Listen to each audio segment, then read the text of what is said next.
Hello बच्चों, कैसे हैं आप? आई होप आप अच्छे होंगे। और आज मैं आपको बताने जा रहा हूँ एसेट्स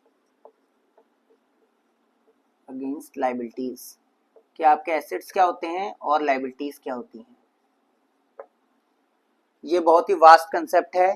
ये आपकी बैलेंस शीट भी इसी के बेस पे बनती है और मैं धीरे धीरे आपको एक्सप्लेन करने जा रहा हूँ कि एसेट्स क्या होते हैं। एसेट्स होती हैं हमारी पूंजियां या हमारी संपत्तियां कि बिजनेस के अंदर बिजनेसमैन के पास क्या क्या चीजें पड़ी हुई हैं, क्या क्या चीजें उसने इन्वेस्ट करी हैं। और लायबिलिटीज होती हैं उसकी उधारियां कि उसने अभी क्या क्या चुकाना है। ठीक। फर्दर हमारे एसेट्स दो प्रकार के होते हैं। एक होते हैं हमारे करंट एसेट्स और दूसरे होते हैं हमारे नॉन करंट एसेट्स।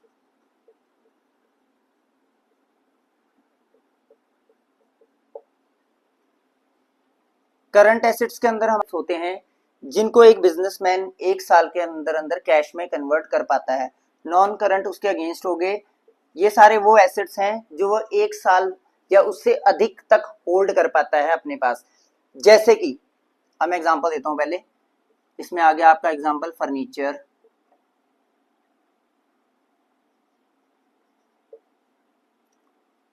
आपका एसी, मशीन,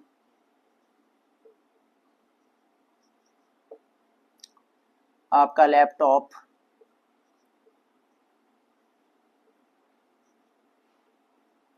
आपकी लैंड, बिल्डिंग,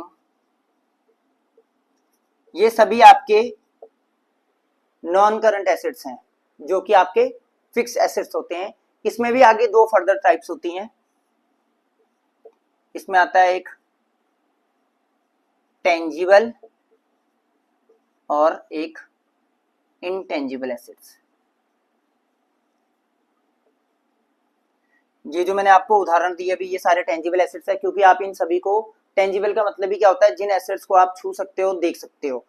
फर्नीचर को आप देख सकते हो, AC, machine, laptop, land and building, आपका कोई प्लांट लगा है, वो जिन चीजों को आप देख पाते हो वो सभी आपके होते हैं टेंजिबल एसेट्स जो नॉन करंट एसेट्स की कैटेगरी में आते हैं। और इनटेंजिबल एसेट्स होते हैं आपके जैसे कि ट्रेडमार्क, आपकी गुडविल,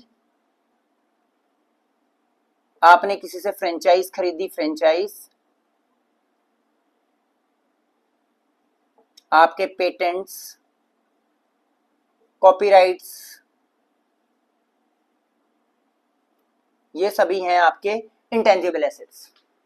ये सारे के सारे आते हैं आपके नॉन करंट एसेट्स की कैटेगरी में, जो कि दो प्रकार के होते हैं, tangible assets, intangible assets. Tangible assets वो सारे एसेट्स हैं जिनको आप छू सकते हो, देख सकते हो। और इनटेंजिबल एसेट्स आपके वो हैं, एसेट तो हैं लेकिन आप उनको छू नहीं सकते हो। गुडविल, आपकी रेपुटेशन, जैसे आपने एक रेपुटेशन बनाई है और उससे आपको पैसा आ रहा है। आप अपनी रेपुटेशन को ना छू सकते हो ना देख सकते हो, लेकिन वो आपको बिजनेस करने में हेल्प करते हैं, आपकी इनकम को जनरेट करते हैं, इंक्रीज करते हैं। ठीक। तो ये सारे हो गए आपके नॉन करंट एसेट्स।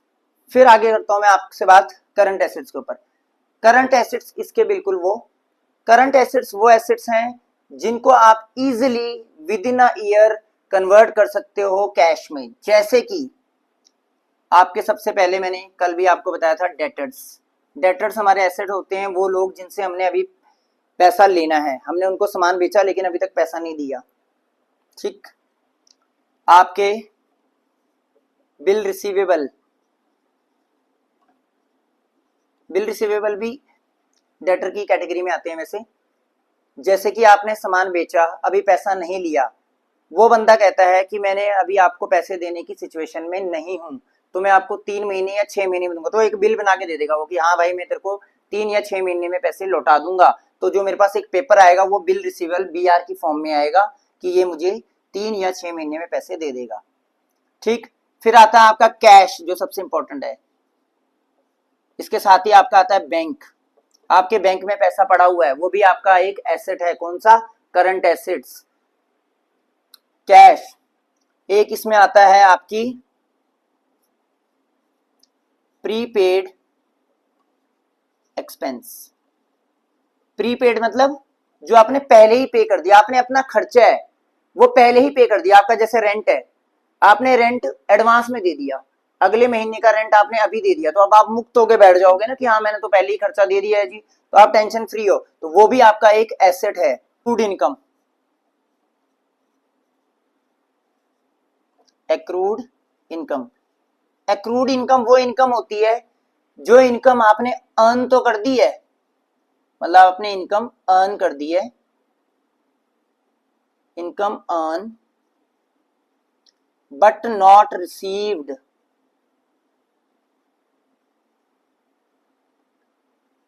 आपने इनकम कमा दी है लेकिन अभी तक रिसीव नहीं करी, मतलब आपने किसी को काम करके दे दिया है लेकिन पैसा नहीं आया, तो पैसा तो आपके पास आएगा ना, तो वो भी आपका एसेट है, आपका वो फायदा है होने वाले फ्यूचर में। अब मैं आगे आपको बताने जा रहा हूं लाइबिलिटीज क्या होती हैं। लाइबिलिटीज मतलब आपकी परेशानियां, आपकी जिम्मेवारियां, आपने किसी को पैसा देना है, आपकी सरदर्दियां, ये सब हैं लाइबिलिटीज। किसी को आपने उधार चुकाना है, वो होता है लाइबिलिटी, लाइबिलिटी। ये भी दो कैटेगरीज में आती हैं same, current liability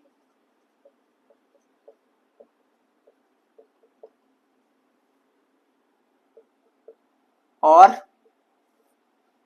non current liability.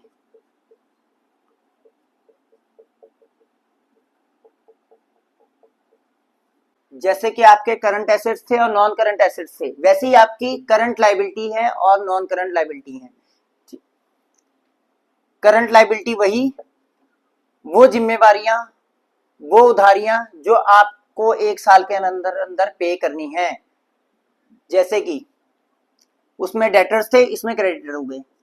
Creditor वो लोग जिनसे हमने माल खरीदा लेकिन अभी तक हमने उनको पेमेंट नहीं करी है, तो हमने पेमेंट करनी है। वहां बिल रिसीवेबल थे, यहाँ पे बिल्स पेबल हैं, जो फिर इसी से रिलेटेड है।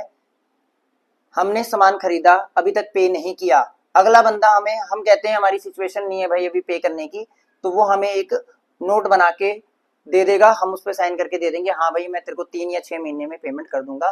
वो होते हैं आपके बिल्स पेबल। उसके बाद आती है आपकी शॉर्ट टर्म लाइबिलिटी।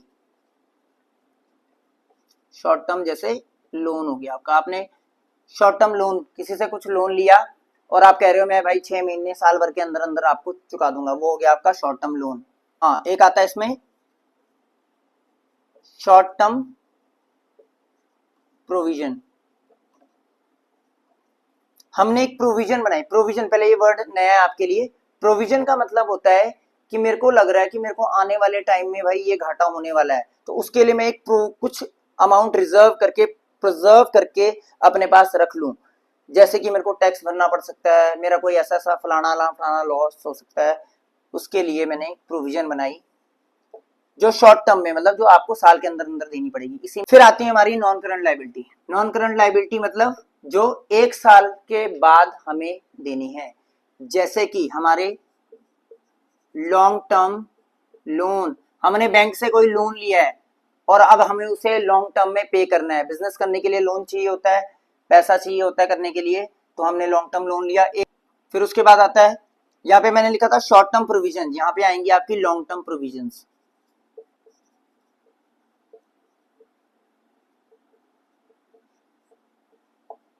जहां पे मैंने बोला था आपने कोई प्रोविजन, आपको लग रहा है कि मेरा कोई लॉस होने वाला है शॉर्ट टर्म में, और ये है आपका कोई लॉस होने वाला है लॉन्ग टर्म में, आपको पता चल रहा है साल बाद, अगले साल मुझे ये पे करना है, अगले साल मेरा साथ ऐसे घट सकता है, तो वो सब होती हैं आपकी लॉन्ग टर्म प्रोविजंस।